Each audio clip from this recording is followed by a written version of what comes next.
Alors, moi au début, comme beaucoup, je pensais jamais voir mes abdos un jour. Et j'ai eu plusieurs phases, des phases un peu skinny, des phases où j'étais plutôt gras. Et j'ai tenté plusieurs fois d'avoir le fameux six-pack qui fait tant rêver. Et ça, dans chaque phase par lesquelles je suis passé. Et à chaque fois que j'ai essayé, j'avais une question à laquelle j'avais jamais la réponse. Et c'était combien de kilos perdre pour avoir des abdos visibles. Et je sais que vous êtes beaucoup à vous poser la même question du coup. Et aujourd'hui, même s'ils sont pas encore écorchés, j'ai pu avoir très récemment des premiers abdos visibles. Donc je vais pouvoir t'aider sur la question. Parce que, comme je l'ai dit, pour la première fois de ma vie, j'ai pu entrevoir un six-pack. Et par rapport à mon poids actuel, ça correspond plutôt bien à ce que j'avais estimé. Donc je vais pouvoir te dire à peu près combien de kilos tu vas perdre pour avoir les abdos toi aussi. Et ça de façon plus ou moins précise. Donc reste bien jusqu'à la fin de la vidéo si tu veux avoir une estimation exacte. Et on va se faire une promesse. Si la vidéo t'a plu ou qu'elle a pu t'aider, promets-moi de liker pour me soutenir, ça me permettra de voir si ça t'a réellement plu. Et pense à t'abonner, pour ça je t'invite à aller regarder ce que je fais un peu sur ma chaîne. Et il y a plein d'autres sujets de vidéos qui arrivent sur le sommeil, l'alimentation et la course aussi. Du coup, maintenant que c'est fait, on va essayer de voir ensemble combien de kilos il faut que tu perdes réellement pour commencer à avoir tes abdos. Et pour ça, on va utiliser un indicateur principalement. C'est ton pourcentage de masse grasse.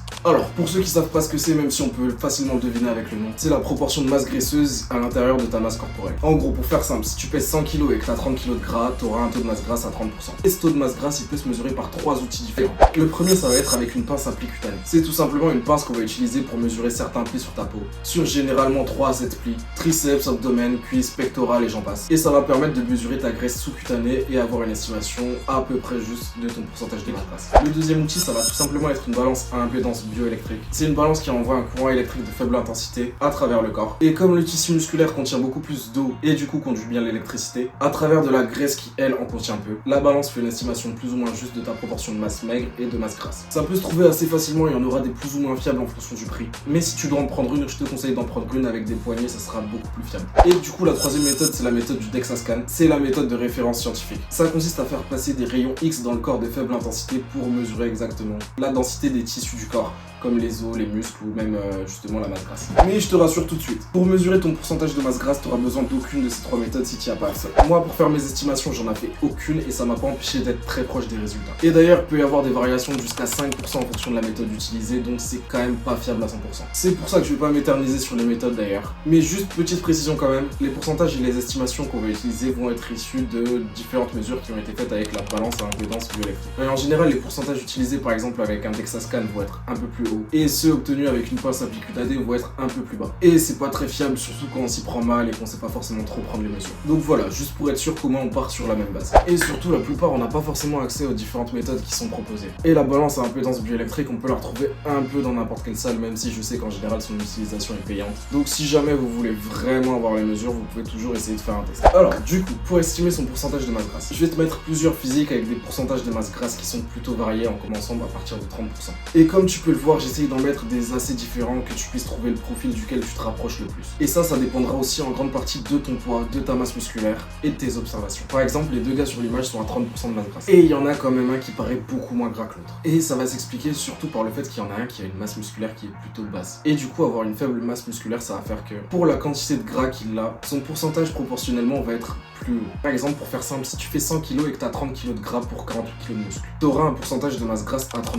Mais par exemple, si tu fais 90 kg et que tu as 30 kg de gras pour 30 kg de muscle seulement, ton pourcentage de masse grasse sera de 33%, soit 3% de plus. Donc pour la même quantité de gras, ta masse musculaire peut avoir une incidence sur ta composition corporelle globale. Et ça reste quand même plutôt logique. Donc plus t'es musclé, pour la même quantité de gras, moins ton pourcentage de masse grasse sera haut. Donc essaye d'être le plus objectif possible et juste sur tes estimations, même si les chiffres te font pas forcément plaisir. Ça te permettra d'avoir une estimation la plus proche de la réalité. Alors du coup, dans mon cas, tu peux voir une vidéo de moi quand je pesais 82 kg. Et j'estime mon pourcentage de masse grasse à peu près à 23 à 24%. Parce que j'étais quand même assez gras et j'avais une certaine masse musculaire qui explique que mon poids était aussi haut. Précise, je fais 1m74.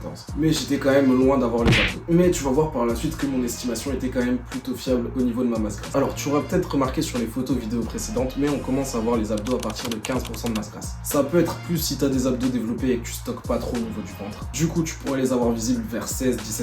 Tout comme tu devras potentiellement descendre plus bas si tu stockes au niveau du ventre et que tu as une sangle abdominale qui est pas forcément très développée. Donc ça sera plutôt autour des 13-14%. Et c'est des données qui sont prises pour des hommes. Pour des femmes, ça va différencier un peu, je vous mets les données à l'écran. Mais du coup, pour un homme, si tu as 15% de masse grasse, dans tous les cas, tu seras très proche d'avoir les abdos visibles. Donc moi, sachant que je pesais 82 kg pour 24% de masse grasse, on va dire, il aurait fallu que je perde 9% de masse grasse pour commencer à avoir des abdos visibles. Et après un calcul plutôt simple, il aurait fallu que je perde à peu près 7,5 kg de gras pour commencer à entrevoir mes abdos. Donc en gros, descendre à 74,5 kg. Et ça tombe super bien parce que j'ai fait l'expérience et je suis descendu descendu à ce poids là. Et je vous montre mon physique à ce poids et ça se vérifie quand même assez bien. Et ce qui est cool, c'est que pendant ma perte de poids, j'ai pu me peser avec une balance à impédance bioélectrique. Et ça, c'était quand je faisais 77 kg. Et j'étais à 17% de masse grasse, vous voyez les résultats. Du coup, je devais encore perdre un peu moins de 2 kg de gras pour avoir les abdos visibles en théorie. Donc être à peu près à 75 kg. Et du coup, c'est quand même assez proche de l'estimation de base que j'avais faite. Et même si sur mon physique à 77 kg, on pouvait commencer à entrevoir des abdos, c'était en grande partie dû au fait qu'ils étaient quand même assez développés. Mais c'était quand même bien moins visible que ce qu'on peut voir maintenant. Donc si toi aussi tu as la possibilité de te peser avec ce genre de balance, tu pourras savoir exactement combien de kilos de gras tu dois perdre pour pouvoir arriver à voir tes abdos. Et si c'est pas le cas, tu pourras toujours le faire avec les photos, avec tes estimations, et ça peut aussi très bien marcher. C'est comme ça que j'ai fait la plupart du temps. Et il y a certaines caractéristiques physiques qui sont accessibles uniquement à un certain pourcentage de masse grasse. Par exemple, les veines très apparentes plutôt autour des 10%, des légères poignées d'amour plutôt autour des 20%, et une certaine quantité de gras qui indiquera directement que vous êtes au-dessus des 30%.